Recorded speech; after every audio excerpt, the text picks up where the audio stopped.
अब हम आपको द्रुत विलंबित छंद से परिचित कराते हैं। द्रुत विलंबित छंद अपने नाम से ही अपने स्वरूप को स्पष्ट कर देता है।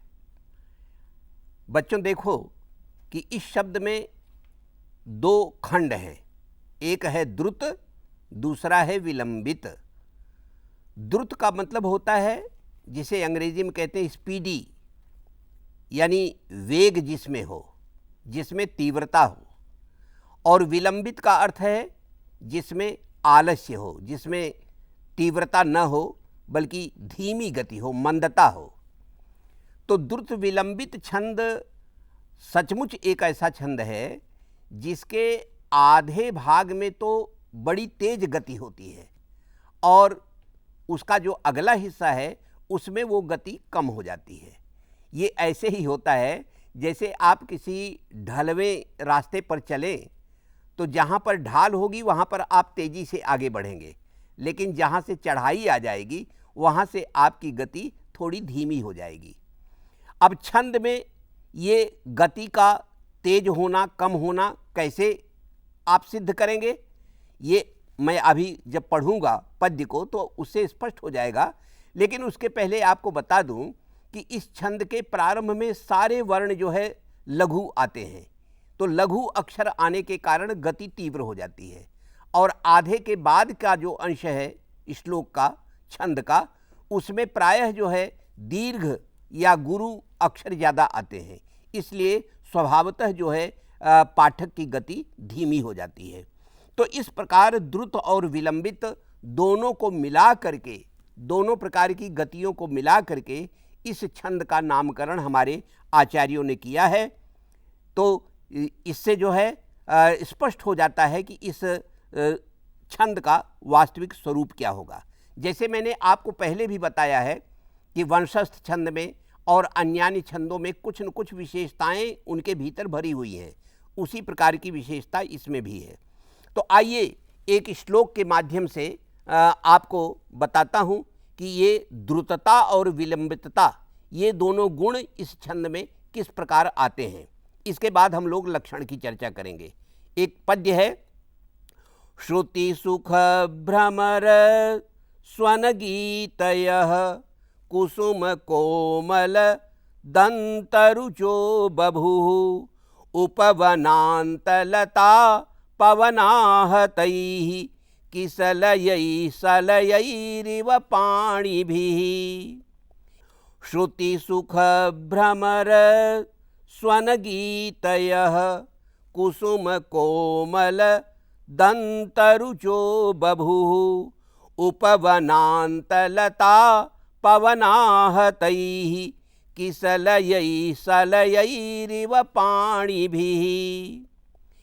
इसी प्रकार का एक और बहुत ही सरल पद्य है आचार्य भर्तृहरि का, जो उनके नीति शतक में मिलता है, उसको भी आप सुने। शशि दिवाकरयोर्ग्रह पीडनम गजभुजंगमयोरपि बंधनम मतिमतां च विलोक्य दरिद्रतां विधिरहो बलवानिति मे मतिः। अब आप स्वयं देखें, मेरे गायन से नहीं, आप स्वयं अनुभव करें। आप देखें कि इस पद्य में शशि दिवाकर, शशि दिवाकर में सारे अक्षर, केवल वा को छोड़ करके सारे अक्षर इसमें लघु हैं। शशि दिवाकर गजभुजंगम मतिमतांचवि विधिरहो बल, इतने अंशों में एक गति आ जाती है क्योंकि सारे अक्षर लघु हैं। लेकिन आगे वाला जब हिस्सा आप पढ़ेंगे, शशि दिवाकर योर ग्रह पीडनम, योर ग्रह पीडनम, यो भी दीर्घ है, पी भी दीर्घ है और न भी दीर्घ है। इसी तरह से गजभुजंगम योरपि बंधनम, यहाँ पर भी यो दीर्घ है और ब दीर्घ है और न दीर्घ है। मतिमतांच विलोक्य दरिद्रताम, विलोक्य में लो जो है दीर्घ है, इसी तरह से ध के पहले ब दीर्घ हो गया है और दरिद्रताम में ता दीर्घ है। इस प्रकार जो है जब आप एक एक अक्षर की व्याख्या करेंगे, परीक्षा करेंगे, तो उस पद्य का या उस छंद का गुण स्वयं आपकी समझ में आ जाएगा। बच्चों, अब हम आपको इस छंद का वो लक्षण बताते हैं जो हमारे आचार्यों ने प्रस्तुत किया है। इसका लक्षण बहुत ही मधुर, बहुत ही सरल सा है और वृत्त रत्नाकर नामक ग्रंथ में आचार्य केदार भट्ट ने इसका लक्षण दिया है। द्रुत विलंबित माह नभौ भरौ, द्रुत विलंबित माह नभौ भरौ। इसका तात्पर्य क्या है? इसका तात्पर्य है द्रुत विलंबितम आह। उस छंद को द्रुत विलंबित कहा गया है जिसके प्रत्येक चरण में नभौ भरौ, जिसके प्रत्येक चरण में ये 4 गण इसी क्रम में आएंगे, नगण भगण भगण रगण, नगण भगण भगण रगण। अब जैसा मैं पहले भी बताता रहा हूं कि इन चारों गणों का स्वरूप आपके मस्तिष्क में आ जाना चाहिए। बताइए कि न का स्वरूप क्या होगा? न का स्वरूप है न जिसमें त्रिलघुश्च नकारः, जिसमें तीनों वर्ण लघु होते हैं, उसे कहते हैं नगण। भगण भादि गुरु, जिसमें प्रथम अक्षर दीर्घ होता है, गुरु होता है और बाकी दोनों लघु होते हैं।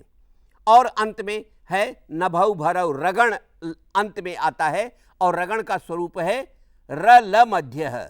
रगण उसे कहते हैं जिसमें लघु अक्षर बीच में आता है और प्रथम और तृतीय अक्षर ये गुरु होते हैं। तो अब इसके आधार पर आप परीक्षा करें कि इसका स्वरूप क्या होगा। तो जैसा मैंने बताया था पहले भी कि एक किसी अक्षर को ले लीजिए, जैसे नकार को ही ले लीजिए और नकार के माध्यम से आप इसको बनाना चाहे कि इसका स्वरूप क्या होगा, तो आप ये कह सकते हैं न न न ना न न ना न न ना न ना न न न ना न न ना न न ना न ना शशि दिवाकरयोर्ग्रह पीडनम द्रुत विलंबितमाह नभौ भरौ। तीनों चीजें मैंने बता दी। इसके लक्षण में भी वही धुन, वही लय, इसके जो है उदाहरण में भी, और एक अक्षर में जैसे आप गुनगुनाते हैं किसी चीज को, यदि आप गुनगुनाएं तो भी जो है वही लक्षण आपका आएगा। बच्चों, इस छंद में भी अन्य छंदों की ही तरह चरण के अंत में ही यति होती है, बीच में कहीं रुकने की आवश्यकता नहीं है, बीच में सांस कहीं विश्राम नहीं करती है, चरण के अंत में ही आप विश्रांत होते हैं। और चूंकि ये वार्णिक छंद है इसलिए इसके प्रत्येक चरण में एक ही व्यवस्था है, यही चारों गण चारों चरणों में आएंगे। और चूंकि 4 गण हैं इसलिए स्वाभाविक है कि 4 गुणे 3 बराबर 12 अक्षरों का ये छंद है। संस्कृत के जितने भी महान कवि हैं, जैसे उन्होंने वंशस्थ को बहुत प्रेम किया है, उसी तरह से द्रुत विलंबित छंद को भी बहुत पसंद किया है। विशेष करके जहाँ कहीं यमक अलंकार के प्रयोग का प्रसंग आया है वहाँ पर प्रायः सभी कवियों ने प्रायः वहाँ पर द्रुत विलंबित छंद का ही आश्रय लिया है, क्योंकि द्रुत विलंबित छंद में यमक बहुत ही सटीक बैठता है। मैं आपको एक पद्य सुनाना चाहता हूँ। महाकवि कालिदास का महाकाव्य है रघुवंश। वहाँ पर बताया गया है कि महाराज अज की मृत्यु के बाद महाराज दशरथ ने कौशल प्रदेश का शासन स्वीकार किया, उसके वो राजा बने। उसका वर्णन करते हुए कालिदास कहते हैं, पितुरनंतर मुत्तर कोसलान, पितुरनंतर मुत्तर कोसलान समधिगम्य समाधि जितेन्द्रियः दशरथः प्रशशास समेदिनीं यमवताम अवताम च धुरि स्थितः। अच्छा लगा ना सुनने में? यहाँ देखो, मैंने कहा था कि यमक अलंकार के प्रयोग में प्रायः कवियों ने इसको लिया है। यहाँ पर यमक अलंकार है यमवताम अवताम। यमवताम अवताम में मवता मवता 2 बार आया है, यही यमक अलंकार है संस्कृत का। आप आगे चढ़ करके जब अलंकार को गहराई से पढ़ेंगे तो इस प्रकार की कविता का आनंद आपको और मिलेगा। पितुरनंतर मुत्तर कोसलान समधिगम्य समाधि जितेन्द्रियः दशरथः प्रशशास समेदिनीं यमवताम अवताम च धुरि स्थितः। और जब कालिदास का आपने सुना तो एक पद्य महाकवि माघ का भी सुन लीजिए। देखिए कि कैसी प्रकृति की छटा है। इस समय कानन का दृश्य, वसंत ऋतु का अवतरण हुआ है, उस समय जंगल का दृश्य क्या है। नव पलाश पलाश वनम पुरः, नव पलाश पलाश वनम पुरः, स्फुट पराग परागत पंकजम, मृदुलतान्तलतान्तमलोकयत्, ससुरभिम सुरभिम सुमनोभरैः। यहाँ पर भी देखिए सुरभिम सुरभिम 2 बार आया और ये यमक अलंकार का जो है बहुत ही रमणीय उदाहरण है। मृदुलतान्तलतान्तमलोकयत्, ससुरभिम सुरभिम सुमनोभरैः। इस तरह से जो द्रुत विलंबित छंद है तो बहुत छोटा छंद, लेकिन कवियों ने चाकचक्य पैदा करने के लिए, चमत्कार पैदा करने के लिए प्रायः उन्होंने अपने ग्रंथों में इस छंद को भी आश्रय दिया है और इससे जो है कविता का सौंदर्य बहुत बढ़ जाता है। और जैसा मैंने बताया, फिर एक बार दोहराता हूँ कि इस काव्य में किसी भी चरण में बीच में रुकने की आवश्यकता नहीं है। मैं 2 छंद आपके लिए और पढ़ रहा हूँ, आप मेरे साथ साथ अनुभव करें। भले ही कविता याद न हो, लेकिन आप अनुभव करें कि आप कहीं बीच में रुक नहीं पाएंगे, क्योंकि वही द्रुतता इसमें है, स्पीड है। स्पीड के कारण, स्पीड, कोई बच्चा जो है तेज दौड़ रहा हो तो आप उसको बीच में रोक देंगे तो क्या होगा, वो तो स्खलित होकर गिर पड़ेगा ना। तो स्पीड को बीच में रोका नहीं जा सकता है।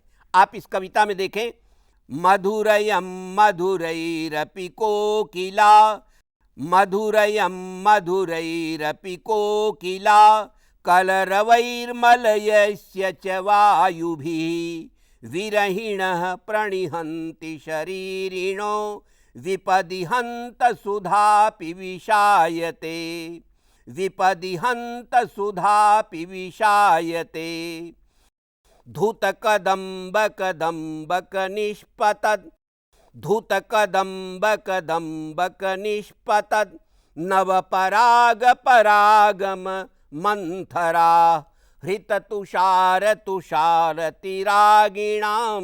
प्रियतमा मरुतो मरुतो बभुः, प्रियतमा मरुतो मरुतो बभुः।